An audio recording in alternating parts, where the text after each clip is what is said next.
Order చెప్దాము. నేనైతే ఇడ్లీ తింటాను, లైట్గా తినాలా. ఇడ్లీ అయితే మేలు. చెప్పు త్వరగా. దోశ, ఎక్కడికి పోయినా దోశ. బ్యాక్గ్రౌండ్ చూడు ఎంత బాగుందో, అంత తిరుపతి లాగా ఉంది. అంత తిరుపతి లాగా అనిపిస్తుంది వెనకాల చూడు. నువ్వు తెచ్చిచ్చారు కానీ మనం ఆల్రెడీ ఫిక్స్ కదా ఏం తినల్లా అనేది. ఇది పెద్ద బుక్ లాగా ఉంది, ఏం ఎన్ని ఐటమ్స్ ఉన్నాయి కదా. ఇదో పట్టు నువ్వే చూడు.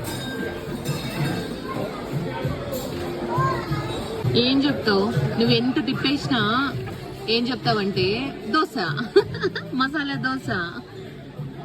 నీ తల చుట్టూ గిరగిరా తిరుగుతాండే అనమాట మసాలా దోశలు. మొత్తానికి ఇడ్లీ తెప్పించాను.